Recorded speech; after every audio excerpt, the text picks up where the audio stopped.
Hello friends, welcome to SAT, Center Extension Tuition Center Madathumbadi, free education to all. Thank you. Please subscribe to our YouTube channel for new updates and visit our blog centerextentuition.blogspot.in. ഇന്ന് നമ്മൾ പഠിക്കാൻ പോകുന്നത് CBSE Physics Standard 10 Electricity Chapter 12.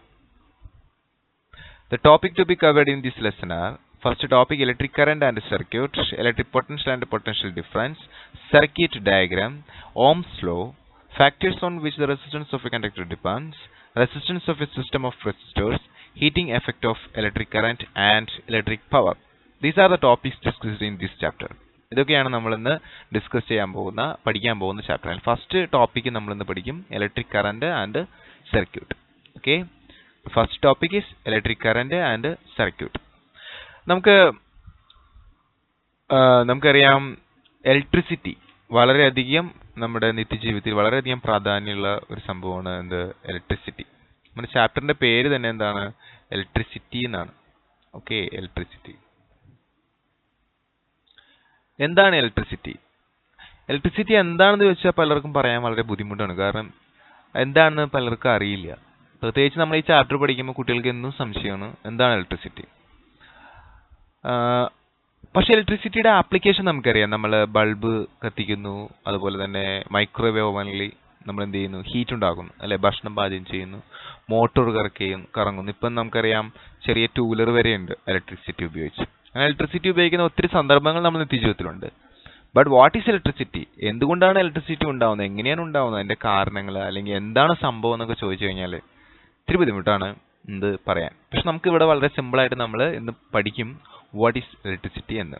Okay, വളരെ ശ്രദ്ധിച്ചിരിക്കുക. അപ്പോൾ നിങ്ങൾക്ക് കാര്യങ്ങൾ വളരെ പെട്ടെന്ന് തന്നെ മനസ്സിലാക്കാൻ സാധിക്കും. നമുക്കറിയാം, നമ്മൾ ഈ ഇലക്ട്രിസിറ്റിനെ കുറിച്ച് പഠിക്കുന്നതിന് മുമ്പ് ഇതിനെക്കുറിച്ച് പഠനം നടത്തിയ ഒത്തിരി ശാസ്ത്രജ്ഞന്മാരുണ്ട്.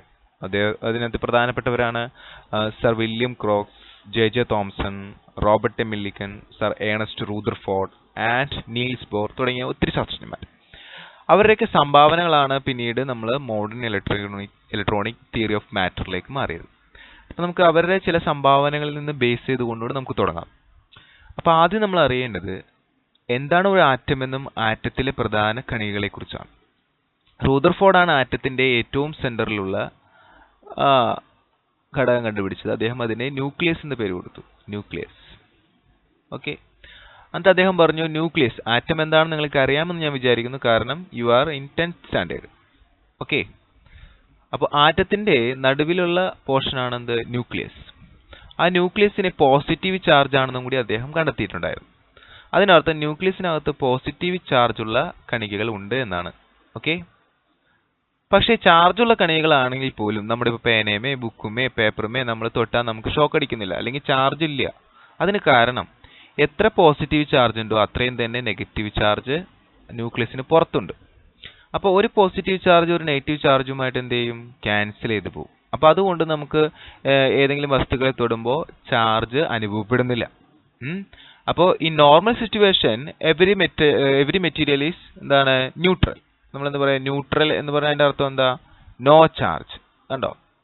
അതിന് കാരണം എന്താ?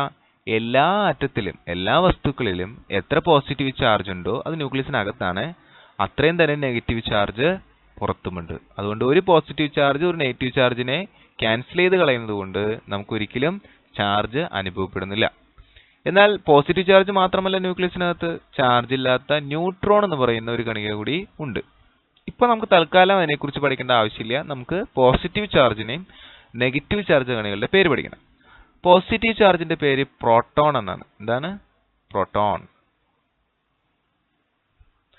And the negative charge is known as electron. എന്താണ്? ഇലക്ട്രോൺ. ഓക്കെ, അപ്പോൾ ഒരു പോസിറ്റീവ് ചാർജ് ഒരു നെഗറ്റീവ് ചാർജുമായിട്ട് അട്രാക്ട് ചെയ്യുന്നത് കൊണ്ട് നെറ്റ് ചാർജ് എന്താണ്? 0. അപ്പോൾ അതുകൊണ്ട് നമ്മൾ എന്ത് വിളിക്കും? ന്യൂട്രൽ എന്ന് വിളിക്കും. മനസ്സിലായോ? നമ്മുടെ പേപ്പർ, നമ്മുടെ കഷ്ണം പേപ്പർ എടുത്തിട്ട് നിങ്ങൾ അത് തൊട്ട് വയ്ക്കുമോ? നിങ്ങൾക്ക് ചാർജ് ഇല്ല. എന്നാൽ നമ്മളൊരു കഷ്ണം സിൽക്ക്, സപ്പോസ് ഇത് സിൽക്കിന്റെ ഒരു തുണിയാണെന്ന് വിചാരിക്കുക, സിൽക്ക്. എന്നിട്ട് നമ്മളൊരു ഗ്ലാസ്, ഒരു ഗ്ലാസ് കഷ്ണം ഗ്ലാസ് എടുത്തു. എന്നിട്ട് ഇവർ തമ്മിൽ റബ്ബ് ചെയ്തു, ഉരച്ചു, ഇങ്ങനെ പരസ്പരം ഉരച്ചു. ഉരച്ച് കഴിയുമ്പോൾ നമുക്ക് കാണാൻ പറ്റുന്ന ഒരു സിറ്റുവേഷൻ എന്ന് വെച്ച് കഴിഞ്ഞാൽ ഈ ഗ്ലാസ്സുമേ പോസിറ്റീവ് ചാർജ് വരും. ഗ്ലാസ്സുമേ പോസിറ്റീവ് ചാർജും ഈ സിൽക്കും എന്താണ് നെഗറ്റീവ് ചാർജും ഇങ്ങനെ എന്താണ് ഡിസ്ട്രിബ്യൂട്ട് ചെയ്യും ഉരയ്ക്കുന്ന സ്ഥലത്ത്. ഇത് നമ്മൾ ഇലക്ട്രോസ്റ്റാറ്റിക് എന്നൊക്കെ പറയും. അതിനെക്കുറിച്ച് നമുക്ക് പഠിക്കേണ്ട ഡീറ്റെയിൽ ആയിട്ട്. നമുക്ക് ഇത്ര മനസ്സിലാക്കിയാൽ മതി എന്തുകൊണ്ട് ഇതിന് പോസിറ്റീവ് ചാർജ് വന്നു. നോക്കൂ, ഒരു ആറ്റത്തില് 10 പോസിറ്റീവ് ചാർജ് ഉണ്ടെന്ന് വിചാരിക്കും. അപ്പോൾ പുറത്ത് എത്ര നെഗറ്റീവ് ചാർജ് ഉണ്ടാവും? 10 നെഗറ്റീവ് ചാർജ് ഉണ്ടാവും. ഇതിൽ നിന്നും ഒരു നെഗറ്റീവ് ചാർജ് നഷ്ടപ്പെട്ടാൽ പുറത്ത് എത്ര ചാർജ് ഉള്ളൂ? 9 നെഗറ്റീവ് ചാർജ് ഉള്ളൂ. ഓക്കെ, അപ്പോൾ 9 പോസിറ്റീവ് ചാർജ് എന്ത് ചെയ്യും? 9 നെഗറ്റീവ് ചാർജിനെ ക്യാൻസൽ ചെയ്ത് കളയും. കൂടാതെ എക്സ്ട്രാ ഒരു പോസിറ്റീവ് ചാർജ് അതിന്റെ ന്യൂക്ലിയസിനകത്ത് ഉണ്ടാവും. ഓക്കെ, അപ്പൊ ആ ചാർജ് ആ ആറ്റത്തിന്റെ മീതെ വരും. മനസ്സിലാവുന്നുണ്ടോ? ഫോർ എക്സാമ്പിൾ നമ്മൾ പറയുകയാണെങ്കിൽ സോഡിയം എന്ന് പറയുന്ന ഒരു ആറ്റമാണ്. Atomic number 11. 11 എന്ന് പറഞ്ഞാൽ അതിന്റെ അർത്ഥം എന്താ? 11 പോസിറ്റീവ് ചാർജ് ഉണ്ട് സോഡിയത്തിന്റെ ന്യൂക്ലിയസിനകത്ത്. സോഡിയം നമ്മൾ വരയ്ക്കുകയാണെങ്കിൽ സോഡിയത്തിന്റെ ന്യൂക്ലിയസിനകത്ത് 11 പോസിറ്റീവ് ചാർജും ന്യൂക്ലിയസിന് പുറത്ത് 11 നെഗറ്റീവ് ചാർജും ഉണ്ട്. ഓക്കെ, അപ്പൊ ആ നെഗറ്റീവ് ചാർജ് എന്ന് പറയുന്ന ഇലക്ട്രോണിന്റെ ഡിസ്ട്രിബ്യൂഷൻ നമ്മൾ പഠിച്ചിട്ടുണ്ടാവും. 2, 8, 1 ഇങ്ങനെയാണ്. അതായത് സോഡിയം ആണെങ്കിൽ സോഡിയത്തിന്റെ ആദ്യത്തെ ഷെല്ലിൽ 2 ഇലക്ട്രോൺ, രണ്ടാമത്തെ ഷെല്ലിൽ 1, 2, 3, 4, 5, 6, 7, 8 ഇലക്ട്രോൺ. മൂന്നാമത്തെ ഷെല്ലിൽ അവസാനത്തെ ഒരു ഇലക്ട്രോൺ. കണ്ടോ? അപ്പൊ ഈ സോഡിയം ഈ ഒരു ഇലക്ട്രോണിനെ ക്ലോറിന് കൊടുക്കും. അങ്ങനെയാണ് സോഡിയം ക്ലോറൈഡ് ഉണ്ടാവുന്നത്. അപ്പോൾ എന്ത് പറ്റും? അപ്പോൾ ഉണ്ടോ ഈ ഒരു ഷെല്ല് മാഞ്ഞു പോകും, സോഡിയത്തിന്റെ വലിപ്പവും കുറയും. ഈ ഒരു സിറ്റുവേഷനിൽ നമുക്ക് സോഡിയത്തിന്റെ എണ്ണം നോക്കാം. ഇവിടെ ന്യൂക്ലിയസിനകത്ത് മാറ്റില്ല, 11 പോസിറ്റീവ് ചാർജ് തന്നെ. സോഡിയത്തിന്റെ ന്യൂക്ലിയസിനകത്ത് 11 പോസിറ്റീവ് ചാർജ്. പക്ഷെ ന്യൂക്ലിയസിന് പുറത്ത് നോക്കിയേ, ഒരു ഇലക്ട്രോൺ നഷ്ടപ്പെട്ടു. അപ്പൊ എത്ര നെഗറ്റീവ് ചാർജ്? 10 negative charge. കണ്ടോ? അപ്പോൾ ഒരു 10 നെഗറ്റീവ് ചാർജ് 10 പോസിറ്റീവ് ചാർജുമായിട്ട് ക്യാൻസൽ ചെയ്ത് പോയി. ഒരു പോസിറ്റീവ് ചാർജ് എന്താണ് കൂടുതൽ വരും. അപ്പോൾ നമ്മൾ സോഡിയത്തിന്റെ മീതെ ആ ഒരു പോസിറ്റീവ് ചാർജ് കാണിക്കും. ഇപ്പോൾ ഇതിന്റെ പേര് സോഡിയം അയോൺ എന്നാണ്. അപ്പൊ ചാർജുള്ള ആറ്റങ്ങളാണ് എന്ത്? അയോണുകൾ. അപ്പോൾ ഒരു ആറ്റത്തില് പോസിറ്റീവ് ചാർജ് എങ്ങനെയാ വരിക? ഒരു ഇലക്ട്രോൺ നഷ്ടപ്പെടുമ്പോഴാണ് എന്ത് വരിക? പോസിറ്റീവ് ചാർജ് വരിക. മനസ്സിലായോ? അപ്പോൾ പോസിറ്റീവ് എന്ന് പറയുന്ന ഒരു ചാർജ് ഉണ്ട്. ഈ ചാർജ് എങ്ങനെ ഉണ്ടായി? When any substance lose electron. ഉണ്ടോ? Lose electron. ഇലക്ട്രോൺ നഷ്ടപ്പെടുമ്പോൾ പോസിറ്റീവ് ചാർജ് ഉണ്ടാവും. സിമിലർലി ഇലക്ട്രോൺ നേടിക്കഴിയുമ്പോഴോ സ്വീകരിച്ചു കഴിയുമ്പോഴോ നെഗറ്റീവ് ചാർജ് വരും.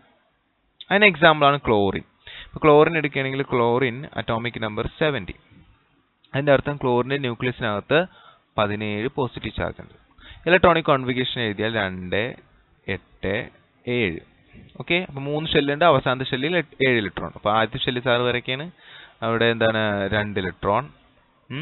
രണ്ടാമത്തെ ഷെല്ല് വരയ്ക്കാണ്, അവിടെ എന്താണ് 1, 2, 3, 4, 5, 6, 7, 8 ഇലക്ട്രോൺ. അവസാനത്തെ ഷെല്ലിലെ 1, 2, 3, 4, 5, 6, 7 ഇലക്ട്രോൺ ഉള്ളൂ. ഒരു ഇലക്ട്രോണും കൂടി വേണം. എന്തിന്? സ്റ്റെബിലിറ്റിക്ക്. അതൊക്കെ നിങ്ങൾ കെമിസ്ട്രിയിൽ പിന്നീട് പഠിക്കുന്നതാണ്. അപ്പോൾ 8 ഇലക്ട്രോൺ വേണം അവസാനത്തെ ഷെല്ലിൽ. ആ 8ാമത്തെ ഇലക്ട്രോൺ നേരത്തെ നമ്മുടെ സോഡിയം കൊടുത്തു എന്ന് വിചാരിക്കും. ഓക്കെ, അപ്പോൾ ഈ ഒരു സിറ്റുവേഷനിൽ ക്ലോറിന്റെ ന്യൂക്ലിയസിനകത്ത് 17 പോസിറ്റീവ് ചാർജിനും വ്യത്യാസമില്ല. നേരത്തെ 17 നെഗറ്റീവ് ചാർജ് ഉണ്ടായിരുന്നു. ഈ അവസരത്തിലാണ് സോഡിയം എന്ത് ചെയ്തത്? ഒരു ഇലക്ട്രോണിനെ, അതായത് ഇലക്ട്രോണിന്റെ ചാർജ് നെഗറ്റീവ് ആണ് കൊടുത്തത്. അപ്പോൾ ക്ലോറിന്റെ 17 എന്നുള്ളത് 18 നെഗറ്റീവ് ചാർജായി. അതായത് ക്ലോറിൻ ഒരു നെഗറ്റീവ് ചാർജ് എന്താണ്? കൂടുതൽ വന്നു. അപ്പോൾ നമ്മൾ ക്ലോറിൻ എഴുതുമ്പോൾ ക്ലോറിന്റെ മീതെ എന്ത് എഴുതും? ആ ഒരു നെഗറ്റീവ് ചാർജ് എഴുതും, നെഗറ്റീവ് വന്നു. ഇതേപോലെ സോഡിയം ഒരു ഇലക്ട്രോണിനെ കൊടുത്തു കഴിഞ്ഞപ്പോൾ സോഡിയത്തിന്റെ മീതെ എന്ത് എഴുതി? ഒരു പോസിറ്റീവ് ചാർജ് എഴുതി. കണ്ടോ? ഇതേ സിറ്റുവേഷൻ ആണ് നമ്മൾ ഒരു ഗ്ലാസും ഇത് സിൽക്ക് ഇത് ഗ്ലാസ്. ഓക്കെ, ഈ ഗ്ലാസും സിൽക്കും തമ്മിൽ ഉരയ്ക്കുന്ന സമയത്ത് ഗ്ലാസിൽ നിന്ന് ഇലക്ട്രോണുകൾ ചാടി സിൽക്കിലേക്ക് പോകും. അപ്പോൾ സിൽക്കിൽ എന്ത് കിട്ടി? ഇലക്ട്രോണുകൾ കിട്ടി. കണ്ടോ? ഇലക്ട്രോൺ നഷ്ടപ്പെട്ടു കഴിഞ്ഞപ്പോൾ ഗ്ലാസ്സിൽ എന്ത് ചാർജ് കിട്ടി? പോസിറ്റീവ് ചാർജ് കിട്ടി. കണ്ടോ?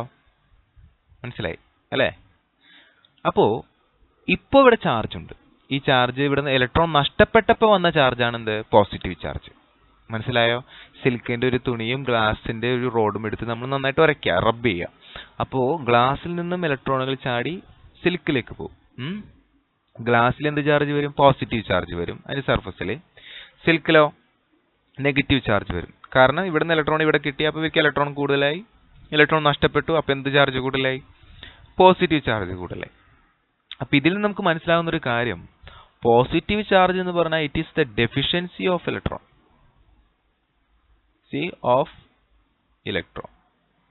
ഇലക്ട്രോണിന്റെ അഭാവമാണ് എന്ത്? Positive charge. ഇലക്ട്രോൺ ഇല്ലാത്ത അവസ്ഥ, ഇലക്ട്രോൺ നഷ്ടപ്പെടുന്ന അവസ്ഥ, ഇലക്ട്രോണിന്റെ എണ്ണം കുറയുന്ന അവസ്ഥ. എത്ര ഇലക്ട്രോൺ കുറയുന്നോ അത്രയും എന്താണ്? Positive charge. മനസ്സിലായോ? അപ്പൊ നെഗറ്റീവ് ചാർജോ ഇലക്ട്രോണിന്റെ എണ്ണമാണ്. മനസ്സിലായോ? ഇൻക്രീസ്, അതായത് എത്ര ഇലക്ട്രോൺ കൂടുന്നു അതാണ് എന്ത്? Negative charge. ഇപ്പം നമ്മൾ മനസ്സിലാക്കേണ്ട ഒരു കാര്യം, ബേസിക് ആയിട്ട് രണ്ട് ചാർജ് ഉണ്ട്. ഒന്ന് പോസിറ്റീവ് ചാർജ്, ഒന്ന് നെഗറ്റീവ് ചാർജ്.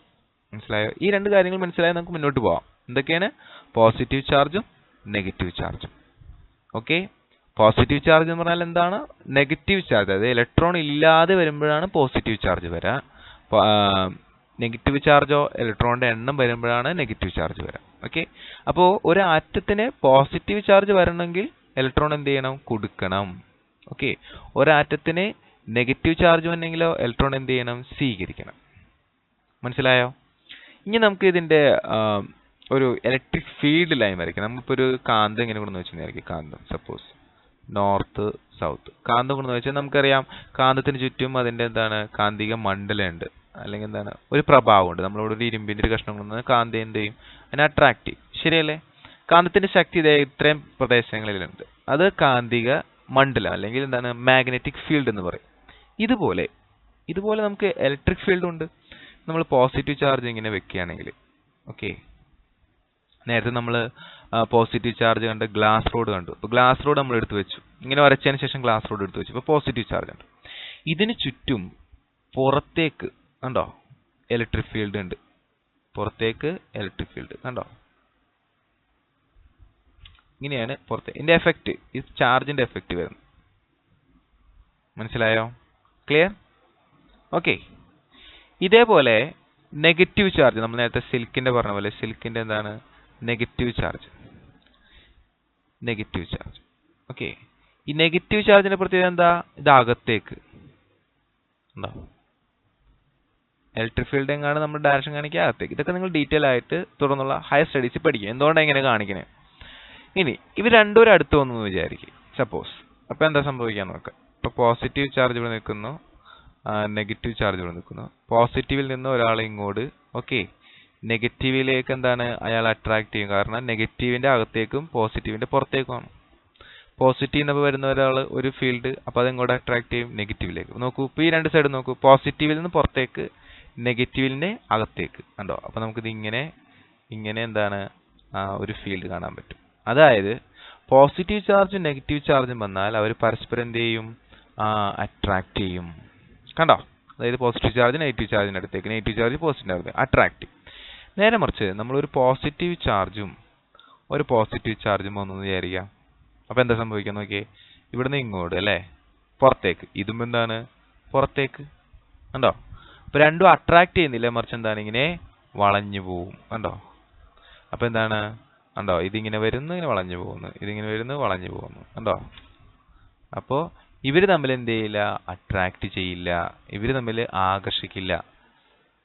മനസ്സിലാവുന്നുണ്ടോ പറയുന്നത്? നമ്മളിപ്പോൾ ഒരു കാന്തത്തിന്റെ നോർത്തും കൊണ്ടുവന്നാൽ അട്രാക്ട് ചെയ്യില്ല. നേരെ മറിച്ച് നോർത്തും സൗത്തും കൊണ്ടുവന്നാൽ എന്താണ്? അട്രാക്ട് ചെയ്യും, ആകർഷിക്കും. അതേപോലെ നമുക്ക് മനസ്സിലാക്കേണ്ട ഒരു കാര്യം, ഒരു പോസിറ്റീവ് ചാർജും ഒരു നെഗറ്റീവ് ചാർജും കൊണ്ടുവന്നാൽ മാത്രമേ അവര് പരസ്പരം എന്ത് ചെയ്യുള്ളൂ? ആകർഷിക്കുള്ളൂ, അട്രാക്ട്. മനസ്സിലായോ? ഒരു പോസിറ്റീവ് ചാർജും വന്നാലോ, ഓർ ഒരു നെഗറ്റീവ് ചാർജും ഈക്വൽ ചാർജ് വന്നാൽ എന്താണ്? റിപ്പൽ ചെയ്യും. മനസ്സിലാവുന്നുണ്ടോ? ഓക്കെ, ഇനി ഇതൊരു വയറാണെന്ന് വിചാരിക്കാം. ഓക്കെ, ഈ വയറിനകത്ത് കുറേ ഇലക്ട്രോൺസുകളുണ്ട്. പക്ഷെ എന്താണ്, അവർ വയറിനകത്ത് സ്വതന്ത്രമായി ചലിക്കാൻ പറ്റും സ്വതന്ത്ര ഇലക്ട്രോൺസ് ആണ്. അവർ മൂവ്മെന്റിലല്ല, ചലിക്കുന്നില്ല, വെറുതെ ഇങ്ങനെ നിൽക്കുകയാണ്. ഈ അവസരത്തിൽ നമ്മൾ ഒരു ബാറ്ററിയുമായിട്ട് ഇതിനെ ബന്ധിപ്പിക്കുകയാണ്. ഇത് ബാറ്ററിയുടെ വലിയ വര പോസിറ്റീവിനെയും ചെറിയ വര നെഗറ്റീവിനെയും സൂചിപ്പിക്കുന്നു. അങ്ങനെ നമ്മൾ ഒരു ബാറ്ററിയുമായിട്ട് ബന്ധിപ്പിച്ചു. നിങ്ങൾ ആലോചിക്കാം, എന്താണ് ഈ പോസിറ്റീവിന്റെ അർത്ഥം? പോസിറ്റീവിന്റെ അർത്ഥം ഇലക്ട്രോണിന്റെ ഡെഫിഷ്യൻസി, ഇലക്ട്രോൺ ഇല്ല അവിടെ. അപ്പോ ഈ അറ്റത്ത് ഇത് വയറാണ്, ദിസ് ഈസ് വയർ. ഈ അറ്റത്ത് എന്ത് ചാർജ് വരും? ഇവിടെ പോസിറ്റീവ് ആണ് കണക്ട് ചെയ്തേക്കണം, പോസിറ്റീവ് ചാർജ് വരും. അപ്പൊ സ്വാഭാവികമായിട്ടും ഇലക്ട്രോൺ ഇല്ലാത്ത ഈ സ്ഥലത്തേക്ക് ഇവിടെ നിന്നുള്ള ഇലക്ട്രോൺ എന്ത് ചെയ്യും? മൂവ് ചെയ്യും. കണ്ടോ? അപ്പൊ ഇലക്ട്രോൺ ഇങ്ങനെ സഞ്ചരിക്കാൻ തുടങ്ങിയില്ലേ? ഈ ഇലക്ട്രോണൊക്കെ ഇങ്ങനെ മൂവ് ചെയ്യും എല്ലാവരും. കണ്ടോ? എല്ലാ ഇലക്ട്രോണും മൂവ് ചെയ്യും. അപ്പോ നമ്മൾ ഒരു വയറിൽ, സപ്പോസ് ഇതാണ് ഒരു വയറെങ്കിൽ അതിനകത്ത് ഇലക്ട്രോൺ ഉണ്ടെങ്കിൽ നമ്മൾ ആ വയർ എന്താണ്, ഒരു ബാറ്ററിയുടെ പോസിറ്റീവുമായിട്ട് കണക്ട് ചെയ്താൽ ഇവിടെ പോസിറ്റീവ് ചാർജ് വരും. അതായത് ഇലക്ട്രോണിന്റെ എണ്ണം കുറവാണ്. അപ്പൊ ഇലക്ട്രോണൊക്കെ എന്താണ്, അങ്ങോട്ട് ആകർഷിക്കപ്പെടും. കാരണം നമ്മൾ നേരത്തെ പറഞ്ഞ ഇലക്ട്രോണിന്റെ ചാർജ് നെഗറ്റീവ് ആണ്, നെഗറ്റീവ് എന്തിലേക്ക് ആകർഷിക്കപ്പെടും? പോസിറ്റീവിലേക്ക് ആകർഷിക്കപ്പെടും. അപ്പൊ ഇലക്ട്രോണുകൾ ഇങ്ങോട്ട് മൂവ് ചെയ്യാൻ തുടങ്ങും. കണ്ടോ? മനസ്സിലായോ? ഇത്ര നേരം വരെ ഇലക്ട്രോൺ ഉണ്ട്, നെഗറ്റീവ് ചാർജ് ഉണ്ട്, പക്ഷെ അതെങ്ങും മൂവ് ചെയ്തിട്ടുണ്ടായില്ല. എപ്പോഴാണോ അത് മൂവ് ചെയ്യാൻ തുടങ്ങുന്നത് അപ്പോൾ നമ്മൾ അതിനെ വിളിക്കും ഇലക്ട്രിക് കറന്റ്. എപ്പോഴാണോ മൂവ് ചെയ്യാൻ പോകുന്നത് അപ്പോൾ നമ്മൾ എന്ത് വിളിക്കും? Electric current. So what is electric current? Electric current എന്ന് പറഞ്ഞാൽ ചാർജിന്റെ ഫ്ലോ ആണ്. മനസ്സിലായോ? It is the flow of എന്താണ്? ഇലക്ട്രോൺ. ഇലക്ട്രോണിന്റെ സഞ്ചാരമാണെന്ത്? Electric current. മനസ്സിലായോ? ഒന്നുകൂടി വ്യക്തമാക്കാം, നോക്കിക്കോളൂ. ഇതൊരു ഇത്തിരി വലുതാക്കി വരച്ച ഒരു മെറ്റലാണ്, ലോഹമാണ് വൈദ്യുതിയെ കടത്തിവിടുന്നത്. നിങ്ങൾ പഠിച്ചിട്ടുണ്ടാകും, വൈദ്യുതിയെ കടത്തിവിടുന്നത് സ്വതന്ത്ര ഇലക്ട്രോൺ. ഇപ്പോൾ ഒരു ഇലക്ട്രോൺ ഇവിടെ നിൽക്കുന്നു, ഒരു ഇലക്ട്രോൺ ഇവിടെ നിൽക്കുന്നു, ഒരു ഇലക്ട്രോൺ ഇവിടെ, ഒരു ഇലക്ട്രോൺ ഇവിടെ. അപ്പോൾ നമ്മൾ കണക്ട് ചെയ്യണം. കണക്ട് ചെയ്യുമ്പോൾ ഇത് പോസിറ്റീവായിട്ട് കണക്ട് ചെയ്തു, ഇത് നെഗറ്റീവ്. അപ്പോൾ ഈ ചാർജിൽ എന്താണ്? ഇവിടെ എന്താണ്? നെഗറ്റീവ് ചാർജ് വരും. ഓക്കെ, ഇവിടെ എന്ത് വരും? Positive charge. ഇനി നിങ്ങൾ മനസ്സിലാക്കേണ്ട ഒരു കാര്യമുണ്ട്. എന്താണ് പോസിറ്റീവ് ചാർജ് എന്ന് പറഞ്ഞാൽ? ഇലക്ട്രോണിന്റെ എണ്ണം കുറവ്. സ്വാഭാവികമായിട്ടും പോസിറ്റീവ് ചാർജ് ഈ ഇലക്ട്രോണിനെ എന്ത് ചെയ്യും? അട്രാക്ട് ചെയ്യും. നെഗറ്റീവ് ചാർജ് പറഞ്ഞാൽ ഇലക്ട്രോൺ കൂടുതലാണ്. സ്വാഭാവികമായിട്ടും ഈ ഇലക്ട്രോൺ, ഈ ഇവിടെ നിൽക്കുന്ന ഇലക്ട്രോൺ ഇവിടെയുള്ള നെഗറ്റീവ് ചാർജ് കൊണ്ട് റിപ്പൽ ചെയ്ത് എന്താണ്? തെറിച്ചു പോകും. കണ്ടോ? ഇവിടേക്കാണ് പോസിറ്റീവ് ചാർജ്, ഇവിടെയുള്ള ഇലക്ട്രോൺ ആകർഷിക്കുന്നുണ്ട്. എന്താണ്? ഇത് ഇങ്ങോട്ട് വരികയും ചെയ്യും. അപ്പൊ ഇത് രണ്ടും ഒരേ സമയം നടക്കുകയാണ്. ഒന്നുകൂടി ശ്രദ്ധിക്കുക, ഇവിടെയുള്ള ഇലക്ട്രോണിനെ ഈ പോസിറ്റീവ് ചാർജ് അട്രാക്ട് ചെയ്യുന്നു. അറ്റ് ദ സെയിം ടൈം ഇവിടെയുള്ള ഇലക്ട്രോൺ എന്താണ്? ഈ നെഗറ്റീവ് ചാർജിനെ, ഈ അകത്തുള്ള ഇലക്ട്രോണിനെ എന്താണ്? റിപ്പൽ ചെയ്യുന്നു, തള്ളിക്കളയുന്നു. കൊണ്ട് ഇവിടെ നിൽക്കുന്ന ആൾ എന്ത് ചെയ്യും? ഇയാള് ഒറ്റ തള്ളു. മനസ്സിലാവുന്നുണ്ടോ പറയുന്നത്? ഈ രണ്ട് രീതിയിലും ഒപ്പം ഒരേ സമയം രണ്ട് രീതിയിലും ചാർജുകൾ മൂവ് ചെയ്യും. അപ്പൊ നമുക്ക് എന്ത് സംഭവിക്കും നോക്കാം. നോക്കോളൂ, ഇവിടെയുള്ള ഇലക്ട്രോണിനെ ഇവിടെ വന്ന നെഗറ്റീവ് ചാർജ് ഒരു തള്ളു തള്ളിയായിരിക്കും. അപ്പൊ ഇലക്ട്രോൺ എന്താണ്? ഇങ്ങോട്ട് തള്ളിപ്പോവും. ഓക്കെ, അപ്പൊ ഈ ഇലക്ട്രോൺ ഇവിടെ നിന്ന് നഷ്ടപ്പെടും. ശരിയല്ലേ? അവിടെ ഒരു ഹോൾ അവശേഷിക്കും, ഇലക്ട്രോൺ നിന്നിരുന്ന സ്ഥലം. മനസ്സിലായോ? ഇലക്ട്രോൺ ഇല്ലാത്തൊരു സ്ഥലം. അത് എന്ത് ചാർജാണ്? പോസിറ്റീവ്. മനസ്സിലായോ? അതെന്ത് ചാർജാണ്? പോസിറ്റീവ്. സിമിലാർലി ഇവിടെ നിൽക്കുന്ന ഒരു ഇലക്ട്രോൺ ഇപ്പുറത്ത് നിൽക്കുന്ന പോസിറ്റീവ്, ബാറ്ററിയുടെ പോസിറ്റീവ്, ഓക്കെ, ബാറ്ററിയുടെ നെഗറ്റീവ്, പോസിറ്റീവിലേക്ക് അട്രാക്ട് ചെയ്ത് ഇലക്ട്രോൺ ഇങ്ങോട്ട് ചാടിപ്പോയി. കണ്ടോ? അപ്പോൾ ഇവിടെ ഒരു ഹോൾ അവശേഷിക്കും, അതും എന്താണ്? പോസിറ്റീവ്. മനസ്സിലായോ? നിങ്ങൾ മനസ്സിലാക്കുക, രണ്ടും ഒരേ സമയം നടക്കും. നോക്കിക്കോളൂ കേട്ടോ. ഇവിടെ നിന്നും ഇലക്ട്രോൺ ഇങ്ങനെ ചാടി പോകുന്നു. ആ സമയത്ത് തന്നെ ഇവിടെ നിന്നും ഇലക്ട്രോൺ ഇങ്ങോട്ടും ചാടിയിട്ടുണ്ട്. കണ്ടോ? അപ്പൊ ഈ ഹോളിലേക്ക് ഈ വരുന്ന ഇലക്ട്രോൺ വന്ന് കയറും. കണ്ടോ? ഒന്നുകൂടി പറയാം, ഇവിടെ നിൽക്കുന്ന ഈ വശത്ത് ലെഫ്റ്റ് സൈഡിൽ നിൽക്കുന്ന ഇലക്ട്രോൺ പുറത്തേക്ക് ചാടിപ്പോയി. അപ്പോൾ ഒരു ഹോൾ അവശേഷിച്ചു. അറ്റ് ദ സെയിം ടൈം ഇവിടെ നെഗറ്റീവ് ചാർജ് വന്ന് ഇവിടെ ഉണ്ടെന്ന് വെച്ചാൽ ഇലക്ട്രോണിനെ തള്ളി. അപ്പോൾ ഇലക്ട്രോൺ എന്താണ്? ഈ ഹോളിലേക്ക് വന്നു. ഇനി ഒന്നുകൂടി നോക്കാം. എ എന്ന് പറഞ്ഞ പോയിന്റ്, ബി എന്ന് പറഞ്ഞ പോയിന്റ്, സി, ഡി. ഓക്കെ, ഇവിടെ നിൽക്കുന്ന ഇലക്ട്രോൺ ഇങ്ങോട്ട് ചാടി. അപ്പൊ ഇവിടെ എന്ത് സംഭവിച്ചു? ഒരു പോസിറ്റീവ്. കണ്ടോ? ഈ ഇലക്ട്രോൺ ഇപ്പുറത്തോട്ട് ചാടി. അപ്പൊ ഇവിടെ വീണ്ടും പോസിറ്റീവ്. കണ്ടോ? ഈ ഇലക്ട്രോൺ ഇപ്പുറത്തോട്ട് ചാടി. അപ്പൊ വീണ്ടും ഇവിടെ എന്താണ്? പോസിറ്റീവ്. ഈ ഇലക്ട്രോൺ ഇവിടുന്ന് പുറത്തേക്ക് പോയി. അപ്പൊ ഇവിടെ എന്താണ്? പോസിറ്റീവ്. കണ്ടോ? അപ്പൊ ഇലക്ട്രോൺ മൂവ് ചെയ്യുമ്പോൾ ഇവിടെ പോസിറ്റീവ് ചാർജ് എന്ത് ചെയ്യുന്നുണ്ട്? ക്രിയേറ്റ് ചെയ്യുന്നുണ്ട്. മനസ്സിലായോ? ഇനി ഒന്നും കൂടിയും വ്യക്തമാക്കിയാൽ സൂക്ഷിച്ചു നോക്കുക. ഈ ലാസ്റ്റ് നിൽക്കുന്ന ഇലക്ട്രോൺ ഇങ്ങോട്ട് ചാടുമ്പോഴല്ലേ ഇവിടെ പോസിറ്റീവ് ചാർജ് ഉണ്ടാവുന്നത്. എന്നാലല്ലേ ഇവിടുന്ന് വരുന്ന ഇലക്ട്രോണിന് ഇങ്ങോട്ട് കയറാൻ പറ്റുള്ളൂ. അപ്പോൾ ഇപ്പുറത്ത് നിൽക്കുന്ന ഇലക്ട്രോൺ ഈ പോസിറ്റീവ് ഹോളിലേക്ക് കയറി. അപ്പോൾ ഇവിടെ ഒരു പോസിറ്റീവ് ചാർജ് ഉണ്ടായി. അപ്പോൾ ഇവിടെ നിൽക്കുന്ന ഇലക്ട്രോൺ ഈ പോസിറ്റീവ് ഹോളിലേക്ക് കയറി. അപ്പോൾ ഇവിടെ ഒരു പോസിറ്റീവ് ചാർജ് ഉണ്ടായി. അപ്പോൾ ഇപ്പുറത്ത് നിൽക്കുന്ന ഇലക്ട്രോൺ ഈ പോസിറ്റീവ് ഹോളിലേക്ക് കയറി. അപ്പോൾ ഇവിടെ ഒരു പോസിറ്റീവ് ചാർജ് ഉണ്ടായി. ലാസ്റ്റ് നിൽക്കുന്ന ഇലക്ട്രോൺ ഇവിടെ നിന്നുള്ള റിപ്പൽഷൻ മൂലം ഈ പോസിറ്റീവ് ചാർജിലേക്ക് കയറി. അപ്പോൾ ഇവിടെ ഒരു പോസിറ്റീവ് ഉണ്ടായി. ഇനി സൂക്ഷിച്ച് നോക്കുക. ഈ ഇലക്ട്രോൺ ഇങ്ങോട്ട് പോയപ്പോൾ പോസിറ്റീവ് ചാർജ് ക്രിയേറ്റ് ചെയ്യുന്നു. അടുത്ത ഇലക്ട്രോൺ വരുമ്പോൾ വീണ്ടും പോസിറ്റീവ് ചാർജ് ക്രിയേറ്റ് ചെയ്യുന്നു. അടുത്ത ഇലക്ട്രോൺ പോകുമ്പോൾ വീണ്ടും പോസിറ്റീവ് ചാർജ് ക്രിയേറ്റ് ചെയ്യുന്നു. അടുത്ത ഇലക്ട്രോൺ ഇങ്ങോട്ട് പോകുമ്പോൾ വീണ്ടും ഇവിടെ പോസിറ്റീവ് ചാർജ് ക്രിയേറ്റ് ചെയ്യുന്നു. അടുത്ത ഇലക്ട്രോൺ വീണ്ടും ഇങ്ങോട്ട് പോകുമ്പോൾ ഇപ്പുറത്ത് പോസിറ്റീവ് ചാർജ് ക്രിയേറ്റ് ചെയ്യുന്നു. അപ്പോൾ ഒന്ന് സൂക്ഷിച്ച് നോക്കിയാൽ ഇലക്ട്രോൺ ഇങ്ങോട്ട് പോകുന്നു, പോസിറ്റീവ് ചാർജ് ഇപ്പുറത്തേക്ക് പോകുന്നു. ഉണ്ടോ? അതായത് ഇലക്ട്രോൺ പോകുന്നതിൻ്റെ നേരെ ഓപ്പോസിറ്റ് ഡയറക്ഷനിലാണ് ആര് പോകുന്നത്? പോസിറ്റീവ് ചാർജ് പോകുന്നത്. വളരെ പ്രധാനപ്പെട്ട ഒരു സംഗതിയാണ്. ഇലക്ട്രോൺ ഇപ്പുറത്തേക്ക് പോകുമ്പോൾ പോസിറ്റീവ് ചാർജ് ഇപ്പുറത്തേക്ക് പോകുന്നതായിട്ട് നമുക്ക് ഫീൽ ചെയ്യണം. ഓക്കെ, വളരെ ശ്രദ്ധിക്കേണ്ട ഒരു കാര്യം, ഈ പോസിറ്റീവ് ചാർജിന്റെ ഡയറക്ഷനാണ് ഇലക്ട്രിക് കറന്റിന്റെ ഡയറക്ഷൻ. എന്താണ്? പോസിറ്റീവ് ചാർജ് എങ്ങോട്ട് പോകുന്നോ ആ ഡയറക്ഷനാണ് നമ്മൾ ഇലക്ട്രിക് കറന്റിന്റെ ഡയറക്ഷൻ ആയിട്ട് കാണിക്കുക.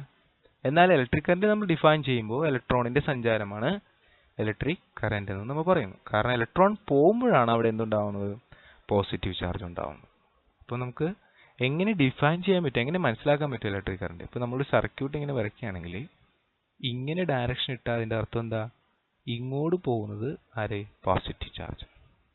ഉണ്ടോ? ഇങ്ങനെ ഡയറക്ഷൻ ഇട്ട് കഴിഞ്ഞാൽ ഇതാണ് കറന്റിന്റെ ഡയറക്ഷൻ.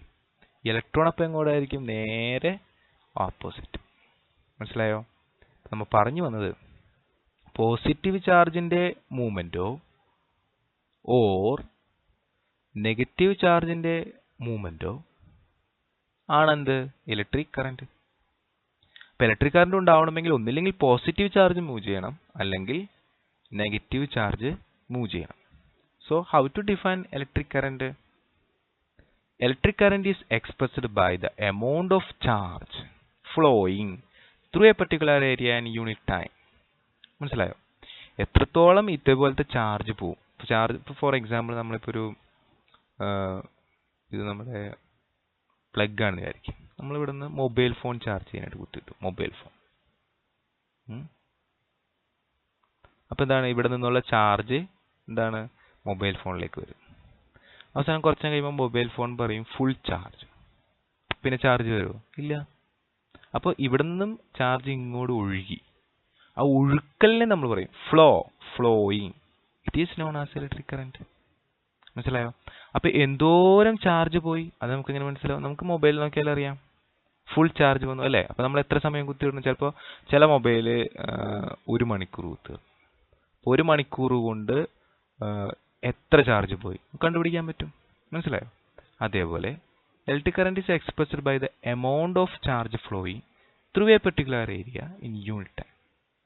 സപ്പോസ് നിങ്ങളുടെ മൊബൈലിലേക്ക് ഒരു 10 ചാർജ് ഒരു 5 മിനിറ്റ് കൊണ്ട് പോയെങ്കിൽ നമുക്ക് എന്ത് പറയാം? ഇതാണ് കറന്റ്. ഇപ്പൊ ചാർജ് ഡിവൈഡ് ബൈ ടൈം. മനസ്സിലായോ? So current is equal to charge. ചാർജിനെ നമ്മൾ Q എന്ന് ഡിനോട്ട് ചെയ്യും. Divide by time T. Okay? So, in other words, it is the rate of flow of electric charges. നോക്കൂ, electric charges it's a plural. എന്താ അങ്ങനെ പറയാൻ കാരണം? Charges എന്ന് പറയുമ്പോൾ it may be positive or negative electron. ഉണ്ടോ? Rate of flow. ഈ rate എന്ന് പറഞ്ഞാൽ നമ്മൾ ടൈമിനെ ബേസ് ചെയ്താൽ പറയാം. അതായത് ഇത്ര സമയം കൊണ്ട് എത്ര ചാർജ് പോയി. So charge divide by time. That is known as current. It is charge divide by time. ഇനി ചാർജിന് ഒരു യൂണിറ്റ് ഉണ്ട്. നമുക്കറിയാം ടൈമിന്റെ യൂണിറ്റ് എന്താണ്? സെക്കൻഡ്. സിമിലാർലി ചാർജിന്റെ യൂണിറ്റ് കൂളംബ്. ഓക്കെ, നമ്മൾ പിന്നീട് പറയും. So in other words it is the rate of flow of electric charges. ഒന്നുകൂടി പറയാം. What is electric current? Electric current is expressed by amount of charge flowing through a particular area in unit time. Okay. If a net charge Q flows across any cross section of a conductor in time t, then the current I through the cross section is, നമ്മളിപ്പോൾ പറഞ്ഞു കഴിഞ്ഞു എന്താണ്, I is equal to charge by time. Okay, I is equal to charge by time.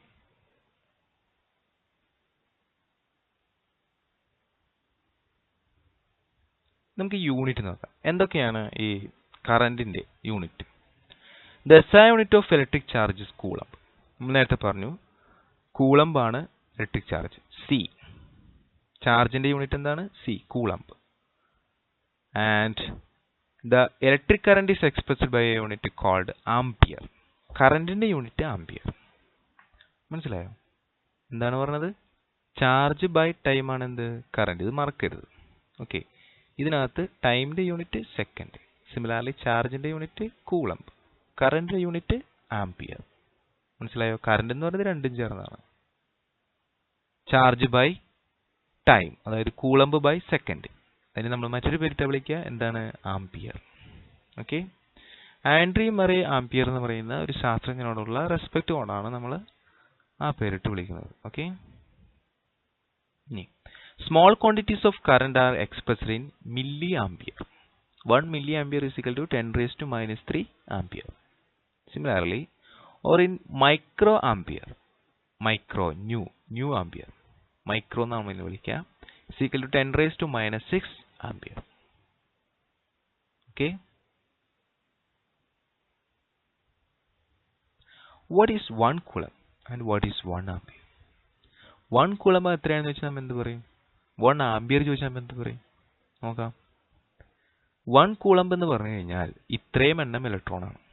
കാരണം ഒരു electron എന്ന് പറഞ്ഞാൽ വളരെ ചെറുതാണ്. അപ്പോൾ ഒരു ഇലക്ട്രോണിനെ നമുക്ക് ഒരിക്കലും യൂണിറ്റ് ആയിട്ട് എടുക്കാൻ പറ്റില്ല. ഇപ്പം നമ്മൾ 625 × 10⁻16 ഇലക്ട്രോൺ എന്ന് വെച്ച് കഴിഞ്ഞാൽ 625 എഴുതിയിട്ട് എത്ര പൂജ്യം? 16 പൂജ്യം, 1 2 3 അങ്ങനെ 16 പൂജ്യം. അത്രയും ഇലക്ട്രോൺ ആണ് എന്ത്? 1 coulomb. മനസ്സിലായോ? അപ്പോൾ ഒരു സ്ഥലത്ത് ഇങ്ങനെ എഴുതിയിരിക്കുന്നത് +1 coulomb. അതിൻ്റെ അർത്ഥം എന്താ? ഇത്രയും ഇലക്ട്രോണിന്റെ കുറവ്, അതാണെന്ത്? +1 coulomb. ക്ലിയർ? അപ്പോൾ 1 coulomb എന്ന് പറഞ്ഞാൽ 625 × 10⁻16 ഇലക്ട്രോൺ. ഓക്കെ, അപ്പോൾ 1 ഇലക്ട്രോൺ എന്ന് പറഞ്ഞാൽ എത്ര ചാർജാണ്? നമുക്കറിയില്ല, എക്സ് എന്ന് എടുക്കുക. 1 coulomb എന്ന് പറഞ്ഞാൽ 625 × 10⁻16 ഇലക്ട്രോൺ ആണ്. അങ്ങനെ 1 ഇലക്ട്രോണോ? അപ്പോൾ നമുക്കിവിടെ അറിയില്ല, എക്സ് എന്ന് എടുക്കുക, ക്രോസ് മൾട്ടിപ്ലൈ. ഓക്കെ, അപ്പോൾ നമുക്ക് കിട്ടും 1 electron into 1 coulomb is equal to x into 625 into 10⁻16 electron. Okay, നമുക്ക് എന്താ കണ്ടുപിടിക്കേണ്ടത്? എക്സ് ആണ്. അപ്പോൾ എക്സ് ഇവിടെ നമ്മളിവിടെ നിർത്തി കഴിഞ്ഞാൽ it is equal to 1 electron into 1 coulomb divided by താഴേക്ക് വരും 625 into 10⁻16 electron. Okay, so electron get cancelled. 1 coulomb divided by 625 into 10⁻6 and it is equal to, നമ്മൾ ചെയ്തു കഴിയുമ്പോൾ നമുക്ക് കിട്ടുന്ന ആൻസർ ഇതായിരിക്കും. 1 electron is equal to -1.6 into 10⁻−19 coulomb. Okay. What is 1 ampere? 1 ampere എന്ന് പറഞ്ഞാൽ എന്താ? 1 ampere is constituted by the flow of 1 coulomb of charge per second. എന്ന് വെച്ചാൽ വെരി സിമ്പിൾ ആണ്. നമുക്കറിയാം കറന്റ് is equal to, ഇപ്പോൾ നമ്മൾ പഠിച്ചു ചാർജ് ബൈ ടൈം. ചാർജിന്റെ യൂണിറ്റ് നമ്മൾ പഠിച്ചു കൂളംബ്, ടൈമിന്റെ യൂണിറ്റ് നമ്മൾ പഠിച്ചു സെക്കൻഡ്. മനസ്സിലായോ? അത് 1 കൂളംബും 1 സെക്കൻഡും ആണെങ്കിൽ it is equal to 1 ampere.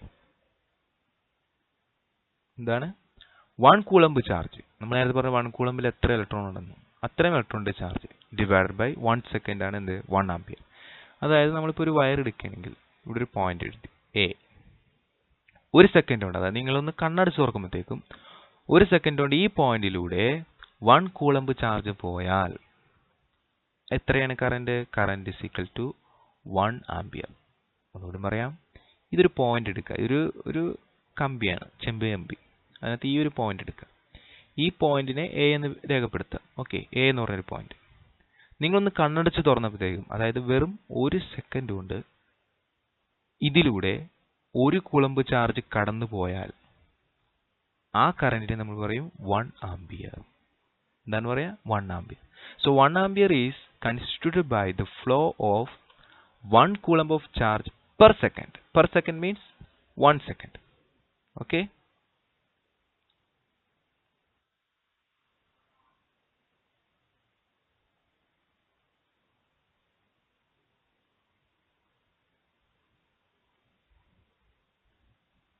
How to measure electric current? Electric current നെ നമുക്ക് എങ്ങനെ അളക്കാൻ പറ്റും? ഇപ്പൊ നമ്മളെ വീട്ടിൽ നോക്കിയാൽ വീടിന്റെ ബാക്കിൽ അല്ലെങ്കിൽ പുറത്ത് കറണ്ട് വിടുന്ന സ്ഥലത്ത് ഒരു സാധനം വെച്ചിട്ടുണ്ട്, അതിന്റെ പേരാണ് ammeter. So electric current is measured using ammeter. An instrument called ammeter measures electric current in a circuit. Okay. It is always connected in series in a circuit through which the current is to be measured. എന്താണ് ഈ series എന്നുള്ളത് നമുക്ക് പിന്നീട് നമ്മൾ series കണക്ഷനും അതുപോലെ തന്നെ parallel കണക്ഷനും പഠിക്കുമ്പോൾ ഡീറ്റെയിൽ ആയിട്ട് പഠിക്കാം. ഇപ്പം ഇത്രയേ ഉള്ളൂ. ഇപ്പോൾ ഒരു ബൾബ് ഇങ്ങനെ കണക്ട് ചെയ്തു, നമ്മൾ ബൾബ് ഒരു കമ്പിയിൽ വെച്ചു, അടുത്ത ബൾബ് അതിൻ്റെ പുറകെ വെക്കുന്നു, പിന്നത്തെ ബൾബ് അതിൻ്റെ പുറകെ. ഇതാണ് സീരീസ് കണക്ഷൻ.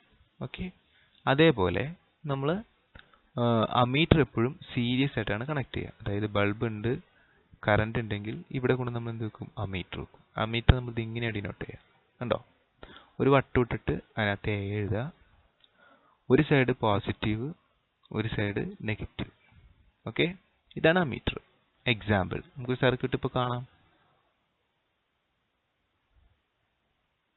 കണ്ടോ, ഈ സർക്യൂട്ടിലെ